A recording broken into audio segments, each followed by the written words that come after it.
ಶುಭ ನಮನಗಳು. ಈ ಒಂದು ಅದ್ಭುತ ಸಮಾರಂಭಕ್ಕೆ ನನ್ನನ್ನು ಇಲ್ಲಿ ಕರೆಸಿ ಮಾತನಾಡಲಿಕ್ಕೆ ಅವಕಾಶ ಮಾಡಿಕೊಟ್ಟಂತಹ ಜಿಲ್ಲಾ ಆಡಳಿತಕ್ಕೆ ನಮನವನ್ನು ಸಲ್ಲಿಸುತ್ತಾ, ವೇದಿಕೆಯ ಮೇಲೆ ಇರುವಂತಹ ಎರಡು ವಿಧದ ಗಣ್ಯರು, ಜನಪ್ರತಿನಿಧಿಗಳು, ಮಾನ್ಯ ರವಿಯವರು, ಮಾನ್ಯ ತಮ್ಮಯ್ಯನವರು ಜನಪ್ರತಿನಿಧಿಗಳು, ಇನ್ನು ಉಳಿದಂತಹ ಅಥವಾ ನಮ್ಮ ಸ್ಥಳೀಯ ಸಂಸ್ಥೆಯ ಜನಪ್ರತಿನಿಧಿಗಳು, ಇದಲ್ಲದೆ ಇನ್ನೊಂದು ವಿಭಾಗ ಆಡಳಿತ ವಿಭಾಗ. ಭಾರತ ದೇಶದಲ್ಲಿ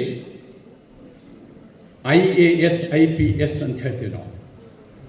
ಆ IAS IPS ಕೂಡ ಈ ನಮ್ಮ ಸಂವಿಧಾನದ ಕೊಡುಗೆ. ಆ ರೀತಿಯಲ್ಲಿ ವೇದಿಕೆಯಲ್ಲಿರ್ತಕ್ಕಂತಹ IAS IPS ಅಧಿಕಾರಿಗಳೇ ಮತ್ತು ಚಿಕ್ಕಮಗಳೂರಿನ ಎಲ್ಲ ನಾಗರಿಕ ಬಂಧುಗಳೇ, ಅತಿ ಮುಖ್ಯವಾಗಿ ವಿದ್ಯಾರ್ಥಿನಿಯರೇ, ನಾನು ಇವತ್ತಿನ ದಿವಸ ಇಲ್ಲಿ ಮಾತನಾಡಬೇಕು ಅಂಥೇಳಿ ಯೋಚಿಸಿ ಬಂದಂತಹ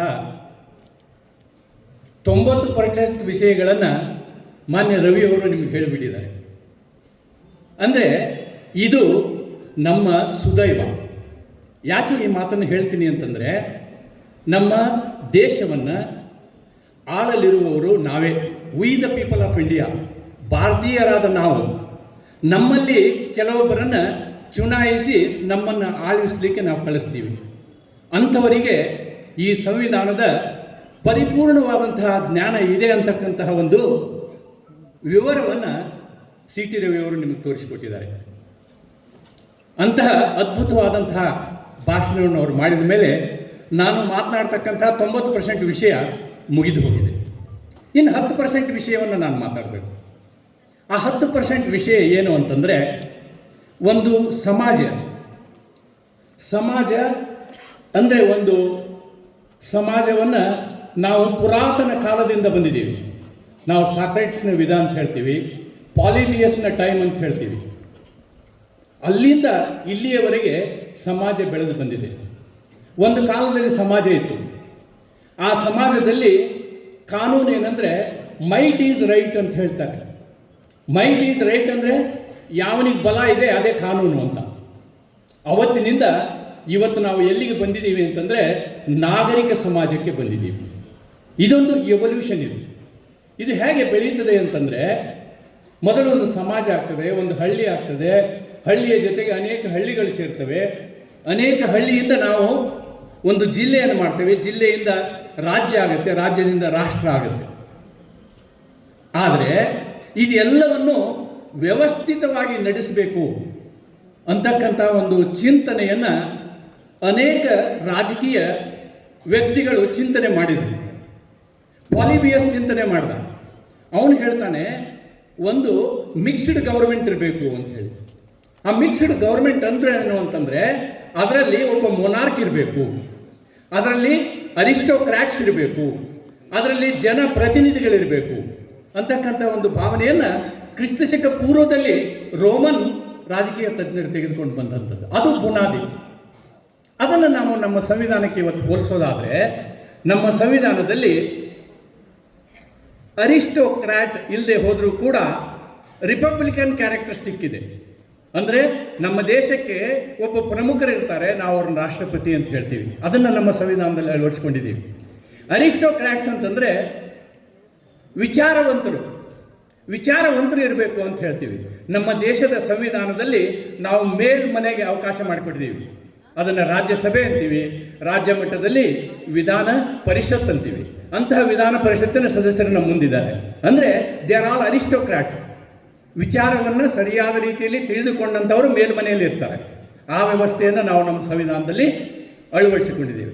ನಂತರದಲ್ಲಿ ಜನಪ್ರತಿನಿಧಿಗಳಿರಬೇಕು ಅಂಥೇಳಿ. ಜನಪ್ರತಿನಿಧಿಗಳು ಅಂತಂದರೆ ಲೋಕಸಭೆ ಮತ್ತು ರಾಜ್ಯ ಮಟ್ಟದಲ್ಲಿ ತೆಗೆದುಕೊಂಡ್ರೆ ವಿಧಾನಸಭೆ, ನಮ್ಮ MLAಗಳು, members of legislative assembly and the members of parliament. ಇವರು ಜನಪ್ರತಿನಿಧಿಗಳು. ಜನಪ್ರತಿನಿಧಿಗಳು ಯಾಕಿರಬೇಕು ಅಂತಂದರೆ, ಜನಪ್ರತಿನಿಧಿಗಳು ಜನರ ಸಮಸ್ಯೆಗಳನ್ನು ಅರಿತುಕೊಂಡಂಥವರು. They are the doctors of social problem. ಅವರು ನಮಗೆ ಅನುಕೂಲವಾದ, ನಮ್ಮನ್ನು ಖುಷಿ ಇಡುವಂತಹ ಅನೇಕ ಯೋಜನೆಗಳನ್ನು, ಕಾರ್ಯಕ್ರಮಗಳನ್ನು ನಮಗೆ ರೂಪಿಸಿಕೊಡ್ತಾರೆ ಅಂತಕ್ಕಂಥದ್ದು. ಈ ಒಂದು ಪರಿಕಲ್ಪನೆಯಲ್ಲಿ ನಮ್ಮ ಸಂವಿಧಾನ ತಯಾರಾಗಿದೆ. ಆದರೆ ಈ ಸಂವಿಧಾನವನ್ನು ತಯಾರು ಮಾಡುವಂತಹ ಸಂದರ್ಭದಲ್ಲಿ ರವಿಯವರು ಹೇಳಿದ ಹಾಗೆ ಎಲ್ಲ ವಿಷಯವನ್ನು ಒಗ್ಗೂಡಿಸಿಕೊಂಡು ಒಂದು ಮಾತನ್ನು ನಾನು ಅವರ ಮಾತಿಗೆ ಸೇರಿಸ್ಲಿಕ್ಕೆ ಬಯಸ್ತೇನೆ. ಈ ಸಂವಿಧಾನವನ್ನು ಬ್ರಿಟಿಷರು ನಾವೇ ರಚಿಸ್ತೀವಿ ಅಂದ್ರೆ ಮೊದಲು ಆ ರೀತಿ ಹೇಳಿದಂಥವ್ರು ನಾವು ಭಾರತೀಯರು ಹಂಗೆ ಹೇಳಿಲ್ಲ. ಇಲ್ಲ, ನೀವು ರಚಿಸಿದ ಸಂವಿಧಾನದಲ್ಲಿ ನಾವು ಬದುಕೋದಿಲ್ಲ, ನಾವೇ ಸಂವಿಧಾನವನ್ನು ರಚಿಸ್ತೀವಿ ಅಂಥೇಳಿ ಹೇಳುವಂತಹ ಸಂದರ್ಭದಲ್ಲಿ, ಹಾಗಿದ್ದರೆ ನಮ್ಮ ಸಂವಿಧಾನವನ್ನು ರಚಿಸುವ ಕರಡು ಸಮಿತಿ ಯಾರು ಅದರ ಉಸ್ತುವಾರಿಯನ್ನು ವಹಿಸಬೇಕು ಅಂತಕ್ಕಂತಹ ಚರ್ಚೆ ಬಂದಾಗ ಬೇರೆ ಬೇರೆ ಹೆಸರುಗಳು ಬಂದವು. ಆದರೆ ನಮ್ಮ ದೇಶದ ರಾಷ್ಟ್ರಪಿತ ಮಹಾತ್ಮ ಗಾಂಧಿಯವರು ನಮ್ಮಲ್ಲೇ ಇದ್ದಾರೆ. ಅಂಥ ವ್ಯಕ್ತಿಯನ್ನು ಬಿಟ್ಟು ನಾವು ಬೇರೆ ಕಡೆ ಹುಡುಕೋದು ಬೇಡ. ಆ ವ್ಯಕ್ತಿ ಎಂಥವರು ಅಂತಂದರೆ, ಅಮೇರಿಕಾ ದೇಶದಿಂದ ಡಾಕ್ಟರೇಟ್ ಪಡೆದಂತಹ ವ್ಯಕ್ತಿ, ಬ್ರಿಟನ್ನಿನಿಂದ ಡಾಕ್ಟರೇಟ್ ಪಡೆದಂತಹ ವ್ಯಕ್ತಿ, ಅರ್ಥಶಾಸ್ತ್ರಜ್ಞ. ಅಂತಹ ವ್ಯಕ್ತಿ ಇಡೀ ಜಗತ್ತಿನಲ್ಲಿ ನಾವು ಕಾಣೋದಿಲ್ಲ. ಅವರೇ ಡಾಕ್ಟರ್ ಭೀಮರಾವ್ ಅಂಬೇಡ್ಕರ್. ಅವರು ನಮ್ಮ ದೇಶದ ಸಂವಿಧಾನವನ್ನು ರಚಿಸಬೇಕು. ಇನ್ನು ಉಳಿದನ್ನೆಲ್ಲ ರವಿಯವರು ನಿಮಗೆ ಮನವರಿಕೆ ಮಾಡಿಕೊಟ್ಟಿದ್ದಾರೆ.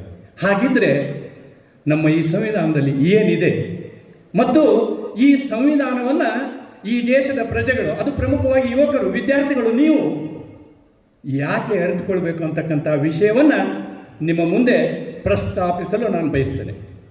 ನೋಡಿ, ನಮ್ಮ ದೇಶದಲ್ಲಿ ಇವತ್ತು ನಾವೆಲ್ಲ ಇಷ್ಟು ಸುದೀರ್ಘವಾಗಿ ಮಾತನಾಡ್ತೇವೆ ಅಂತಂದರೆ, ನಮ್ಮ ದೇಶದ ಸಂವಿಧಾನದ ಭಾಗ 3ರಲ್ಲಿ ಅನುಚ್ಛೇದ 12ರಿಂದ ಅನುಚ್ಛೇದ 35ರವರೆಗೆ ಅನೇಕ ಮೂಲಭೂತ ಹಕ್ಕುಗಳನ್ನು ನಮಗೆ ಕೊಟ್ಟಿದ್ದಾರೆ. ಆ ಹಕ್ಕುಗಳು ಇವತ್ತು ನಮ್ಮ ದೇಶದ, ನಮ್ಮ ನಾಗರಿಕರು, ನಮ್ಮ ಪ್ರಜೆಗಳು ಇಡೀ ಪ್ರಪಂಚದ ಮೂಲೆಗಳಲ್ಲಿ ಇವತ್ತು ನಮ್ಮ ಭಾರತ ದೇಶದ ಹೆಸರನ್ನು ತರುವಲ್ಲಿ ಅನುಕೂಲ ಆಗಿದೆ ಅಂತಕ್ಕಂಥದ್ದನ್ನು ನಾವಿವತ್ತು ಸ್ಮರಿಸಬೇಕು. ಆದರೆ ಇದು ಹೇಗೆ ಸಾಧ್ಯ? ಈ ಮೂಲಭೂತ ಹಕ್ಕುಗಳು ನಮಗಿವತ್ತು ಸಿಕ್ಕಿರೋದ್ರಿಂದ ಈ ರೀತಿಯಾದಂತಹ ಶಿಕ್ಷಣ ನಮಗೆ ದೊರಕ್ತಾ ಇದೆ, ಅವಕಾಶಗಳು ನಮಗೆ ದೊರಕ್ತಾ ಇದ್ದಾವೆ.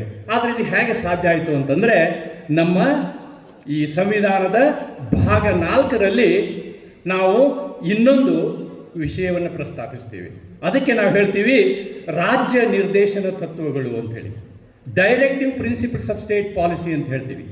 ಅನುಚ್ಛೇದ 36ರಿಂದ ಹಿಡಿದುಕೊಂಡು ಅನುಚ್ಛೇದ 51ರವರೆಗೆ ವಿವರವಾಗಿ ನಾವು ನಮ್ಮ ದೇಶವನ್ನು ಯಾವ ರೀತಿ ಮುನ್ನಡೆಸಬೇಕು ಅಂಥೇಳಿ ಬರೆದಿದ್ದೀವಿ.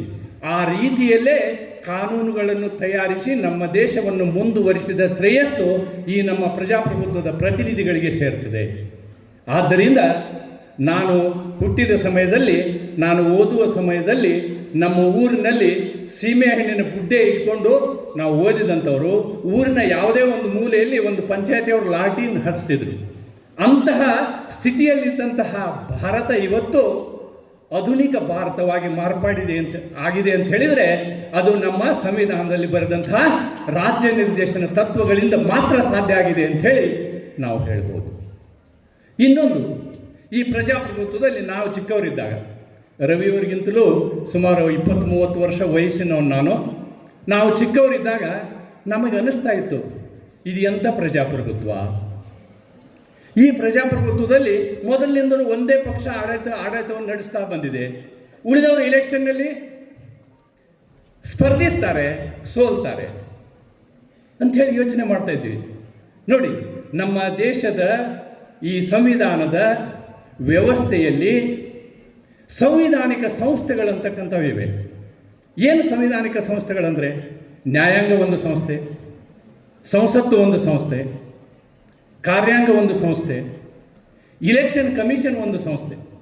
ಈ ಚುನಾವಣೆ ವಿಷಯದಲ್ಲಿ ಸುಧಾರಣೆಗಳನ್ನು ಮಾಡಿರುವುದರಿಂದ ಇವತ್ತು ಚುನಾವಣೆಯು ಕೂಡ ಎಷ್ಟು ಸುಧಾರಿಸಿದೆ ಅಂತಂದರೆ, ಯಾರು ವಿರೋಧ ಪಕ್ಷದಲ್ಲಿದ್ದರೋ ಅವರು ಕೂಡ ಆಡಳಿತವನ್ನು ನಡೆಸುವಂತಹ ಒಂದು ಚಾತುರ್ಯವನ್ನು ಈ ಪ್ರಜಾಪ್ರಭುತ್ವವನ್ನು ತಂದುಕೊಟ್ಟಂತಹ ನಮ್ಮ ಸಂವಿಧಾನ ಹೊಂದಿದೆ. ಆದ್ದರಿಂದ ಆಡಳಿತದಲ್ಲಿ ಬದಲಾವಣೆಯನ್ನು ನಾವು ಕಾಣ್ತೇವೆ. ಅದು ಸಂವಿಧಾನದ ಕೊಡುಗೆ.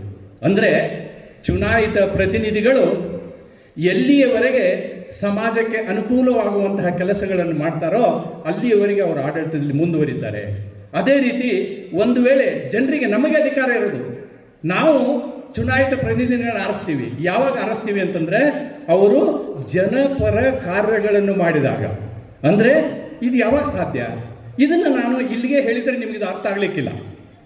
ನೀವು ನಮ್ಮ ಪಕ್ಕದ ದೇಶ ಪಾಕಿಸ್ತಾನವನ್ನು ನೋಡಿ, ನಮ್ಮ ಪಕ್ಕದ ದೇಶ ಬರ್ಮಾ ನೋಡಿ, ಶ್ರೀಲಂಕಾ ನೋಡಿ, ನೆನಪಿಟ್ಕೊಳ್ಳಿ, ಅಲ್ಲಿ ಸಂವಿಧಾನವನ್ನೇ ಬದಲಾವಣೆ ಮಾಡಿದ್ದಾರೆ. ಆದರೆ 75 ವರ್ಷ ಕಳೆದಿದೆ. ನಮ್ಮ ಸಂವಿಧಾನವನ್ನು ನಾವು ಬದಲಾಯಿಸಿದೀವ? ಇಲ್ಲ. ಆದರೂ ನಮ್ಮ ಸಂವಿಧಾನ ನವ ಯುವಕನಂತೆ ಇವತ್ತಿಗೂ ಮೆರೀತಾ ಇದೆ. ಕಾರಣ ಏನು? ಅದನ್ನು ಕೂಡ ನಾವು ಆಲೋಚನೆ ಮಾಡಬೇಕು. ನಿಮಗೆ ಹೇಳ್ತೇನೆ, ಅಮೇರಿಕದ ಸಂವಿಧಾನ 1789ರಲ್ಲಿ ಸಂವಿಧಾನ ರಚನೆ ಆಯಿತು. ಆ ಸಂವಿಧಾನದಲ್ಲಿ ಇದ್ದಂಥ ಅನುಚ್ಛೇದಗಳು ಕೇವಲ 7 ಅನುಚ್ಛೇದಗಳು. ಆ ಸಂವಿಧಾನದಲ್ಲಿ ನೋಡಿ, ಸುಮಾರು 250 ವರ್ಷಗಳಿಂದ ಆ ಸಂವಿಧಾನ ಇದೆ. ಕೇವಲ 27 ಬದಲಾವಣೆಗಳನ್ನು ಮಾತ್ರ ಮಾಡಿದ್ದಾರೆ. ಆದರೆ ನಮ್ಮ ಭಾರತದ ಸಂವಿಧಾನ ಹೀಗಿದೆ ಅಲ್ವಾ? ಅದರಲ್ಲಿ ಅನುಚ್ಛೇದ 368ಕ್ಕೆ ನಮ್ಮ ಸಂವಿಧಾನ ಅವಕಾಶ ಮಾಡಿಕೊಟ್ಟಿದೆ. ಅಂಬೇಡ್ಕರ್ ಅವರ ಯೋಚನೆ ಹೇಗಿದೆ ನೋಡಿ. ನಾವು ಎಲ್ಲವನ್ನೂ ನಿರ್ದಿಷ್ಟವಾಗಿ ಬರೆದು ಬಿಟ್ಟರೆ ಆಗೋದಿಲ್ಲ. ಯಾಕೆ ಅಂದರೆ ಸಮಾಜ ಬದಲಾದಂತೆ ಕಾನೂನು ಬದಲಾಗಬೇಕು, ಸಮಾಜಕ್ಕೆ ಅನುಗುಣವಾಗಿ ಕಾನೂನು ಇರಬೇಕು. ಆದ್ದರಿಂದ ಸಂವಿಧಾನ ತನ್ನನ್ನು ತಾನು ಬದಲಾಯಿಸಿಕೊಳ್ಳುವಂತಹ ಹಕ್ಕನ್ನು ಈ ಸಂವಿಧಾನದಲ್ಲಿ ಕೊಡಲಾಗಿದೆ. ನಮ್ಮ ದೇಶದಲ್ಲಿ ನಮ್ಮ ಸಾಮಾಜಿಕ ಸುಧಾರಣೆಯನ್ನು ಮಾಡಲಿಕ್ಕೆ ಅನೇಕ ಸಂವಿಧಾನ ತಿದ್ದುಪಡಿಗಳನ್ನು ಮಾಡಿದ್ದೀವಿ. ಇಲ್ಲಿಯವರೆಗೆ 106 ತಿದ್ದುಪಡಿಗಳನ್ನು ಮಾಡಿದ್ದೀವಿ. ಕೊನೆಯ ತಿದ್ದುಪಡಿ ಈ ದೇಶದ ಮಹಿಳೆಯರಿಗೆ ಸಂಸತ್ತಿನಲ್ಲಿ, ವಿಧಾನ ಮಂಡಲಗಳಲ್ಲಿ 33% ಪ್ರತಿನಿಧಿತ್ವ ಇರಬೇಕು ಅಂತಕ್ಕಂತಹ ಒಂದು ಸಂವಿಧಾನ ತಿದ್ದುಪಡಿಯನ್ನು ಕೂಡ ಮಾಡಿದ್ವಿ. ನೆನಪಿಟ್ಕೊಳ್ಳಿ, ಈ ಸಂವಿಧಾನ ಪ್ರಾರಂಭ ಆದಾಗ ಸಾಮಾಜಿಕ ನ್ಯಾಯವನ್ನು ಕೊಡುವಂತಹ ದೇಶವನ್ನು ಹೊಂದಿದ್ದಂತಹ ಅವತ್ತಿನ ಜವಾಹರ್ಲಾಲ್ ನೆಹರು ಗೌರ್ಮೆಂಟು ಸಮಸ್ಯೆಯನ್ನು ಎದುರಿಸಿತು. ಇನ್ನೂ ನಮ್ಮ ಚುನಾವಣೆಯೇ ಆಗಿರಲಿಲ್ಲ. ಮೊದಲನೆಯ ಸಂವಿಧಾನ ತಿದ್ದುಪಡಿಯನ್ನು ನಾವು ಮಾಡಿದ್ವಿ. ಯಾಕೆ ಮಾಡಿದ್ವಿ ಅಂತಂದರೆ ಸಮಾಜ ಸುಧಾರಣೆಗೆ ಸಮಸ್ಯೆ ಎದುರಾಯಿತು. ಉಳುವವನಿಗೆ ಭೂಮಿ ಅಂತಕ್ಕಂತಹ ಕಾರ್ಯಕ್ರಮವನ್ನು 1ನೇ ಸಂವಿಧಾನ ತಿದ್ದುಪಡಿಯಿಂದ ನಾವು ಜಾರಿಗೆ ತಂದ್ವಿ. ಗಾಂಧೀಜಿಯವರ ಕನಸು ಸಂವಿಧಾನ ರಚನೆಯಾದಾಗ ಗಾಂಧೀಜಿಯವರ ಸಂವಿಧಾನವೇ ಬೇರೆಯಾಗಿತ್ತು. ಅವರು ಸ್ವರಾಜ್, ಗ್ರಾಮ ಸ್ವರಾಜ್ ಅಂತಕ್ಕಂಥ ಚಿಂತನೆಯನ್ನು ಮಾಡಿದರು. ಅದನ್ನು ನಾವು ಡೈರೆಕ್ಟಿವ್ ಪ್ರಿನ್ಸಿಪಲ್ನಲ್ಲಿ ಸೇರಿಸಿದ್ವಿ ಹೊರತು ಜಾರಿಗೆ ತರಲಿಲ್ಲ. ಆದರೆ 73 ಮತ್ತು 74ನೇ ಸಂವಿಧಾನ ತಿದ್ದುಪಡಿಯ ಮುಖಾಂತರ ಇವತ್ತು ನಮ್ಮ CEO ಅವರು ಇಲ್ಲಿ ಕೂತ್ಕೊಂಡಿದ್ದಾರೆ. ಅಂದರೆ ಚೀಫ್ ಎಕ್ಸಿಕ್ಯೂಟಿವ್ ಆಫೀಸರ್ ಜಿಲ್ಲಾ ಪರಿಷತ್ನವರು ಇಲ್ಲಿ ಕೂತಿದ್ದಾರೆ ಅಂತ ಹೇಳಿ ಅಂದರೆ ಅದಕ್ಕೆ ಕಾರಣ 73 ಮತ್ತು 74ನೇ ಸಂವಿಧಾನ ತಿದ್ದುಪಡಿ. ಈ 73 ಮತ್ತು 74ನೇ ಸಂವಿಧಾನ ತಿದ್ದುಪಡಿಯ ಮೂಲಕ ನಾವೇನು ಮಾಡಿದ್ವಿ ಅಂತಂದರೆ ನಮ್ಮ ಆಡಳಿತವನ್ನು ಡೆಲ್ಲಿಯಿಂದ ಹಳ್ಳಿಗೆ ತೆಗೆದುಕೊಂಡು ಬಂದ್ವಿ. ವಿಕೇಂದ್ರೀಕರಣದ ಆಡಳಿತವನ್ನು ಮಾಡ್ತೀವಿ. ಇವತ್ತು ಪಂಚಾಯತ್ ರಾಜ್ಯ ವ್ಯವಸ್ಥೆಯನ್ನು ತಂದಿದ್ದೀವಿ, ಲೋಕಲ್ ಮುನ್ಸಿಪಾಲ್ಟಿ ವ್ಯವಸ್ಥೆಯನ್ನು ತಂದಿದ್ದೀವಿ. ಇದೆಲ್ಲ ಆಗೋದ್ರಿಂದ ಏನಾಗುತ್ತೆ ಅಂತಕ್ಕಂಥದ್ದು ಅಂದರೆ ಅಭಿವೃದ್ಧಿ ಹೇಗಾಗಬೇಕು, ಅಲ್ಲಿರ್ತಕ್ಕಂಥ ಸ್ಥಳೀಯ ಜನರಿಗೆ ಬೇಕಾದ ಅಭಿವೃದ್ಧಿ ಆಗಬೇಕು. ಡೆಲ್ಲಿಯಲ್ಲಿ ಕೂತ್ಕೊಂಡು ಅದನ್ನು ಮಾಡಲಿಕ್ಕೆ ಸಾಧ್ಯ ಇಲ್ಲ. ನಾನು ಚಿಕ್ಕವನಿದ್ದಾಗ ನಂದೊಂದು ಗ್ರೌಸ್ ಇತ್ತು ಸರ್ಕಾರದ ಮೇಲೆ. ಏನು ಸರ್, ಕೇಂದ್ರದಲ್ಲಿ ಒಂದು ಸರ್ಕಾರ, ಅಲ್ಲೊಂದು ಮಂತ್ರಿಮಂಡಲ, ರಾಜ್ಯದಲ್ಲಿ ಒಂದು ಸರ್ಕಾರ, ಅಲ್ಲೊಂದು ಮಂತ್ರಿಮಂಡಲ ಅಂತಕ್ಕಂಥ. ಅಂದರೆ ಸಂಯುಕ್ತ ವ್ಯವಸ್ಥೆ ಯಾಕೆ ಬೇಕು ಅನ್ನುವಂಥ ಪ್ರಶ್ನೆ ನನ್ನಲ್ಲಿತ್ತು. ನೋಡಿ, ಯಾವುದೇ ಒಂದು ಚಿಕ್ಕ ದೇಶದಲ್ಲಿ ಯುನಿಟರಿ ವ್ಯವಸ್ಥೆ ನಡೀತಿದೆ, ಏಕ ವ್ಯವಸ್ಥೆ ನಡೀತಿದೆ. ಉದಾಹರಣೆಗೆ ಬ್ರಿಟನ್. ಆದರೆ ಭಾರತ ಅತಿ ಬೃಹದಾಕಾರದ ದೊಡ್ಡ ದೇಶ. ಇಲ್ಲಿ ನಾವು ವೈವಿಧ್ಯತೆಯನ್ನು ಕಾಣ್ತೀವಿ. ಭಾಷೆಯಲ್ಲಿ ವೈವಿಧ್ಯತೆ, ನಮ್ಮ ಸಂಸ್ಕೃತಿಯಲ್ಲಿ ವೈವಿಧ್ಯತೆ, ನಮ್ಮ ನಡತೆಯಲ್ಲಿ ವೈವಿಧ್ಯತೆ. ಈ ಎಲ್ಲ ವೈವಿಧ್ಯತೆ ಇರುವುದರಿಂದ ನಮಗೇನಾಗಬೇಕು, ಲೋಕಲ್ ಒಂದು ಸರ್ಕಾರ ಇರಬೇಕು, ಮೇಲೆ ಒಂದು ಸರ್ಕಾರ ಇರಬೇಕು ಅಂತಕ್ಕಂತಹ ಹಾರಿಜೆಂಟಲ್ ಡಿವಿಷನನ್ನು ನಮ್ಮ ಸಂವಿಧಾನದಲ್ಲಿ ಅಳವಡಿಸಲಾಯಿತು. We follow the principle of federal system like America. At the same time, we follow the system of parliamentary democracy like Britain system. ಈ ರೀತಿಯಾದಂಥ ಅನೇಕ ವ್ಯವಸ್ಥೆಗಳನ್ನು ಭಾಳಷ್ಟು ಜನ ಹೇಳ್ತಾರೆ. ರವಿಯವರ ಮಾತಿಗೆ ಇನ್ನೊಂದು ಮಾತನ್ನು ಸೇರಿಸ್ತೀನಿ ನಾನು. ಕೆಲವು ಜನ ನಮ್ಮ ಸಂವಿಧಾನ ಏನು ಬಿಡ್ರಿ, ಪಾರ್ಟ್ 3 ಪಾರ್ಟ್ 4 ಬಿಟ್ಟುಬಿಟ್ರೆ ಉಳಿದದ್ದೆಲ್ಲ ನೀವು ಬ್ರಿಟಿಷರು ಒಂದು ಕಾನೂನು ಮಾಡಿದರು, ಗೌರ್ಮೆಂಟ್ ಆಫ್ ಇಂಡಿಯಾ ಆ್ಯಕ್ಟ್ 1935 ಅಂತ ಹೇಳ್ತೀವಿ, ಅದನ್ನೇ ಕಾಪಿ ಮಾಡಿರಿ ನೀವು ಅಂತ ಹೇಳ್ತಾರೆ. ಆದರೆ ನೆನ್ಪಿಟ್ಕೊಳ್ಳಿ, ನಾವು ಬ್ರಿಟಿಷರನ್ನು ಅವರು ನಮ್ಮಲ್ಲಿ ಮಾಡಿದಂಥ ಹರಾಸ್ಮೆಂಟ್ಗೆ ನಾವು ಅವ್ರನ್ನ ದ್ವೇಷಿಸ್ತೀವಿ, ಇಲ್ಲ ಅಂತಲ್ಲ. ಆದರೆ ಅನೇಕ ಒಳ್ಳೆಯ ವಿಷಯಗಳನ್ನು ಕೂಡ ಅವರು ಜಾರಿಗೆ ತಂದಿರುವುದನ್ನು ನಾವು ಒಪ್ಕೊಂಡಿದ್ದೀವಿ. ಇಡೀ ಜಗತ್ತಿನ ಅನೇಕ ಒಳ್ಳೆಯ ವಿಷಯಗಳನ್ನು ಕ್ರೋಢೀಕರಿಸಿದಂತಹ ನಮ್ಮ ಸಂವಿಧಾನ ಇದೆಯಲ್ಲ, ಈ ಸಂವಿಧಾನವನ್ನು ಅನೇಕರು ಕಾಪಿ ಮಾಡಿದ್ದಾರೆ, ಬೇರೆ ದೇಶಗಳು, ನಂತರದ ದೇಶಗಳು. ಆದ್ದರಿಂದ ನನಗೆ ಒಂದು ಕಳಕಳಿಯ ವಿನಂತಿ ಏನಂತಂದರೆ, ಅತಿ ಮುಖ್ಯವಾಗಿ ಶಾಲಾ ಶಿಕ್ಷಕರುಗಳಿಗೆ ದಯವಿಟ್ಟು ಸಂವಿಧಾನದ ಪರಿಕಲ್ಪನೆಯನ್ನು ಮಾನ್ಯ ಪ್ರಧಾನಮಂತ್ರಿ ಮೋದಿಯವರ ಆಶಯದಂತೆ ನಿಮ್ಮ ಶಾಲೆಗಳಲ್ಲಿ ಮಕ್ಕಳಿಗೆ ಅದನ್ನು ಹೇಳಿಕೊಡುವಂತಹ ಪ್ರಯತ್ನವನ್ನು ಮಾಡಬೇಕು. ಅದಕ್ಕೆ ಸಂಬಂಧಪಟ್ಟಂತಹ ಒಂದು ಏನಾದರೂ ನಿಮಗೆ ವಿಷಯ ಬೇಕು ಅಂತಂದರೆ ಅದನ್ನು ಪೂರೈಸಲಿಕ್ಕೆ ನಾವು ಸಾಕಷ್ಟು ಪ್ರಯತ್ನವನ್ನು ನಮ್ಮಿಂದ ಮಾಡ್ತೀವಿ ಅಂತ ಹೇಳ್ತಾ, ಕೊನೆಯದಾಗಿ ಒಂದು ಮಾತನ್ನು ನಾನು ಸಭಿಕರಿಗೆ ಹೇಳಲಿಕ್ಕೆ ಇಷ್ಟಪಡ್ತೀನಿ. ಏನು ಅಂತಂದರೆ, ಈ ದೇಶದಲ್ಲಿ ಸಂವಿಧಾನಕ್ಕೆ ಸಂಬಂಧಪಟ್ಟಂತೆ ಏನು ವಿಷಯಗಳನ್ನು ನಾವು ಓದ್ತೀವಿ, ಪುಸ್ತಕಗಳನ್ನು ಓದ್ತೀವಿ, ಅತಿ ಪ್ರಮುಖವಾದ 2 ಪುಸ್ತಕಗಳು, ಸಾಧ್ಯವಿದ್ದರೆ ಈ 2 ಪುಸ್ತಕಗಳನ್ನು ಎಲ್ಲರೂ ಓದುವುದು ಬಹಳ ಮುಖ್ಯ ಅಂತ ಹೇಳ್ತೀನಿ. ಒಂದು ಪುಸ್ತಕ the corner stone of nation ಅಂತ ಬರೆದಿದ್ದಾರೆ, the constitution of India the corner stone of nation ಅಂತ ಹೇಳಿ. ಇದು 1969ರಲ್ಲಿ ಬರೆದಂತಹ ಪುಸ್ತಕ. And it is written by Granville Austin. ಈ ಗ್ರಾನ್ವಿಲೆ ಆಸ್ಟಿನ್ ಅವರು ಅಮೇರಿಕದ ಇತಿಹಾಸ ತಜ್ಞರು. ಅವರು ಬರೆದಂತಹ ಪುಸ್ತಕ ನೀವು ಒಂದ್ಸಲ ಓದಬೇಕು. ಇಡೀ ಭಾರತವನ್ನು ನೋಡಿದಂತಹ, ನಮ್ಮ ಸಂವಿಧಾನವನ್ನು ನೋಡಿದಂತಹ, ಆಳವಾಗಿ ನೋಡಿದಂತಹ ವ್ಯಕ್ತಿ ಅಂದರೆ ಗ್ರಾನ್ವಿಲೆ ಆಸ್ಟಿನ್. ಅವರು ಅಷ್ಟಕ್ಕೆ ನಿಲ್ಲಿಸಲಿಲ್ಲ. 1990ರಲ್ಲಿ ಮತ್ತೊಂದು ಪುಸ್ತಕವನ್ನು ಬರೆದರು. ಏನು? The working of Indian constitution. ಈ 2 ಪುಸ್ತಕಗಳನ್ನು ಆಡಳಿತ ವರ್ಗದಲ್ಲಿದ್ದವರು, ರಾಜಕೀಯ ವ್ಯಕ್ತಿಗಳು ಓದಬೇಕು ಅಂತಕ್ಕಂಥ ಒಂದು ಕಳಕಳಿಯ ಸಲಹೆಯನ್ನು ನಾನು ನಿಮಗೆ ಕೊಡುತ್ತಾ, ನಾನು ಇವತ್ತು ಮಾತನಾಡಲಿಕ್ಕೆ ಅವಕಾಶ ಕೊಟ್ಟಂತಹ ನಿಮ್ಮೆಲ್ಲರಿಗೂ ವಂದಿಸಿ ಮತ್ತೊಮ್ಮೆ ಹೇಳ್ತೀನಿ, ಈ ನಮ್ಮ ಜನಪ್ರತಿನಿಧಿಗಳು ಇನ್ನು ತಮ್ಮಯ್ಯನವರು ಮಾತಾಡ್ತಾರೆ, ಅವರು ಉತ್ತಮವಾಗಿ ಮಾತಾಡ್ತಾರೆ ಅನ್ನುವಂಥ ಒಂದು ಆಶೆಯನ್ನು ನಾನು ಇಟ್ಕೊಂಡಿದ್ದೀನಿ. ಜನಪ್ರತಿನಿಧಿಗಳಿಗೆ ಈ ಸಂವಿಧಾನದ ಬಗ್ಗೆ ಇಷ್ಟು ಜ್ಞಾನ, ಪರಿಪೂರ್ಣತೆ ಇರುವುದು ನಮಗೆ ಖುಷಿ ಕೊಡುವಂಥ ವಿಷಯ. ಆದ್ದರಿಂದ ಚಿಕ್ಕಮಗಳೂರಿನ ಜನರಾದಂತಹ ನಾವು ಅದೃಷ್ಟವಂತರು ಅಂತ ಹೇಳಿ ನನ್ನ ಮಾತನಲ್ಲಿ ಮುಗಿಸ್ತೀನಿ. ನಮಸ್ಕಾರ. Thank you.